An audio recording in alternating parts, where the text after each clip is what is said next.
Olá, você que está assistindo o canal Cientistas, tudo bem com você? Deixa eu te fazer uma pergunta. De onde será que vieram as aves? Como elas surgiram?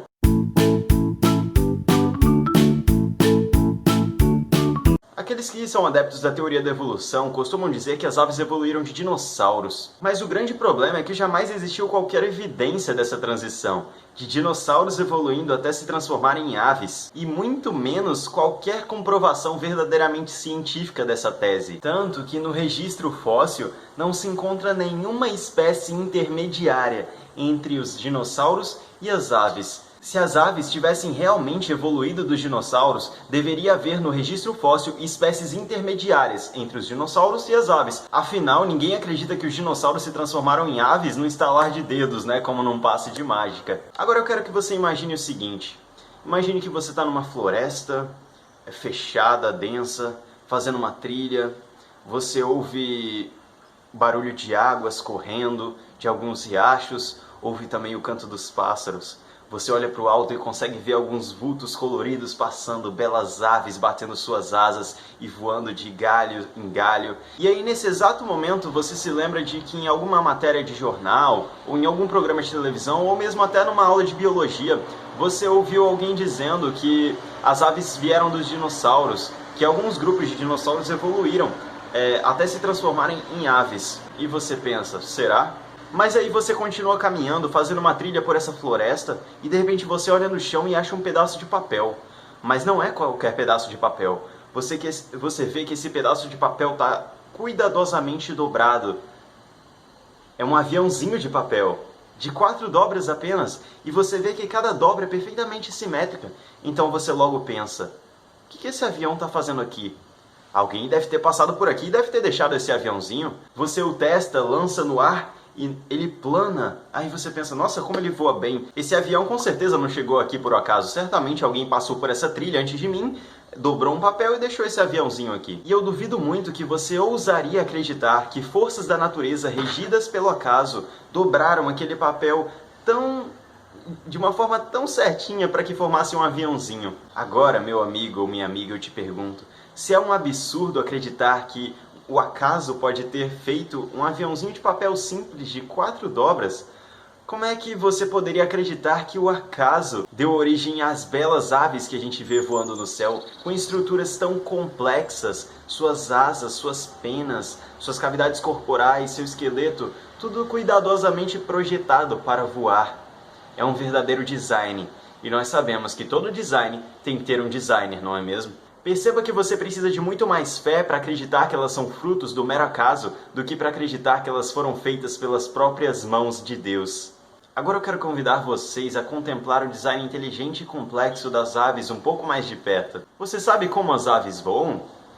Há vários tipos de voo das aves, assim como existe também vários tipos de deslocamento dos animais que vivem na Terra, com 2 ou 4 pés, trote, passo, galope. Nem todas as aves são grandes ou fortes o suficientes para voar o tempo todo batendo as asas. As aves menores poupam energia batendo as asas de forma intermitente, ou seja, elas batem um pouquinho, param um pouquinho, batem um pouquinho, param um pouquinho, e por aí vai. Quando as aves batem as asas para baixo, suas penas se aproximam umas das outras, facilitando a empurrar o ar para baixo, para produzir a força necessária para sustentá-la no ar. As manobras para alçar voo ou pousar exigem coordenação especial das asas, pois necessitam de maior força de sustentação, no caso de alçar voo, e maior força de arrasto, no caso de pousar. Então se faz necessário nesses casos uma coordenação especial dos movimentos das asas e da cauda das aves. E você sabia que nem todas as aves voam somente para a frente? O beija-flor pode voar para frente e para trás,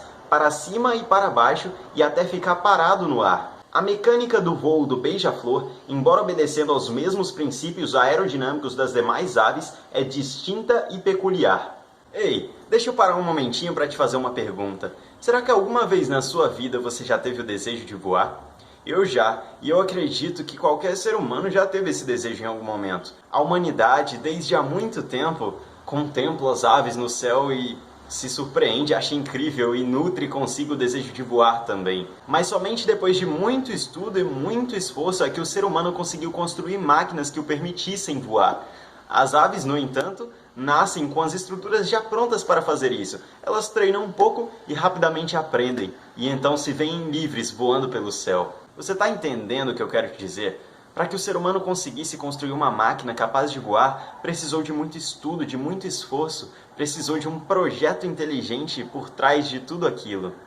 Muitas mentes inteligentes precisaram trabalhar em conjunto para que aquilo fosse possível. E as aves, que são muito mais complexas e têm um DNA cheio de informações que já predeterminam o desenvolvimento daquelas estruturas complexas cuidadosamente projetadas para o voo, as aves teriam sido fruto do acaso?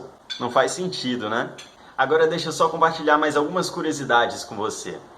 A distribuição de velocidades em torno das asas das aves em cada batida ocasiona vórtices, ou seja, redemoinhos, como os que às vezes podem ser visualizados nas pontas das asas dos aviões.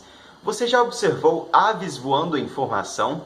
Nesse tipo de voo das aves, são mantidos espaçamentos corretos entre a que encabeça a formação e as demais. Cada ave se beneficia do efeito ascendente provocado pelos vórtices das anteriores. Por que eu estou dizendo isso? Deixa eu te perguntar. Você já viu alguma vez aves voando em formação, formando aquele V?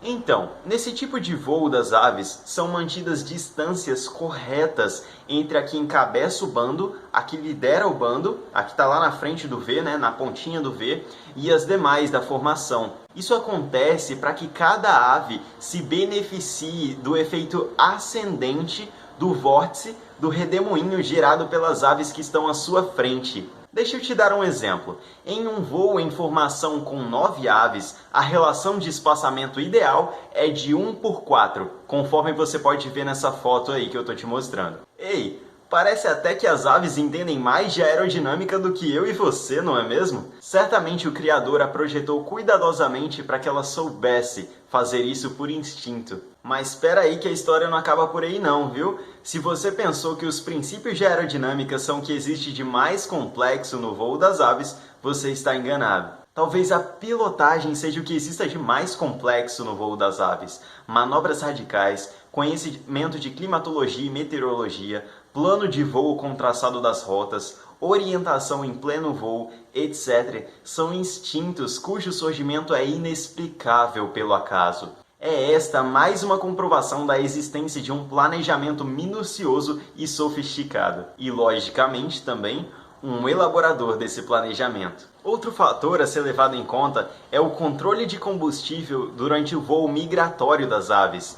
Combustível utilizado por elas são as suas reservas de gordura e deve ser suficiente para manter sua autonomia de voo ao longo de todo o itinerário, especialmente se precisarem sobrevoar o oceano inteiro sem possibilidade de escalas.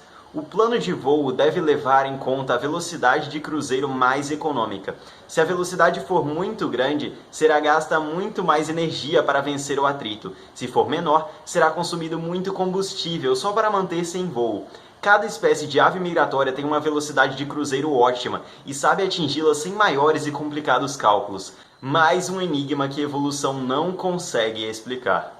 Deixa eu te dar um exemplo. A pequena tarâmbula dourada, com apenas cerca de 25 centímetros, migra do Alasca para o Havaí no inverno. É um voo sem escalas de 4.500 quilômetros, pois não há nenhuma ilha em sua rota e deve-se observar que ela não sabe nadar. Neste percurso, a tarâmbula bate suas asas 250 mil vezes consecutivamente, durante 88 horas ininterruptas. Isso é muito impressionante, não é mesmo? O instinto gravado na mente de um animal como este exige uma inteligência por trás que tenha conhecimento de cálculo, de climatologia, de meteorologia para ter projetado tudo cuidadosamente.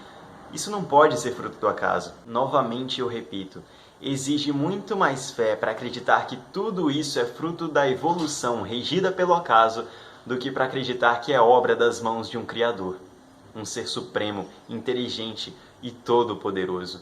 É isso aí, galera que está assistindo o canal Cientistas. O vídeo vai ficando por aqui. O link para o meu canal vai estar aqui embaixo na descrição. Corre lá, se inscreve, acompanhe meus vídeos também. E um grande abraço, Deus te abençoe e até a próxima vez.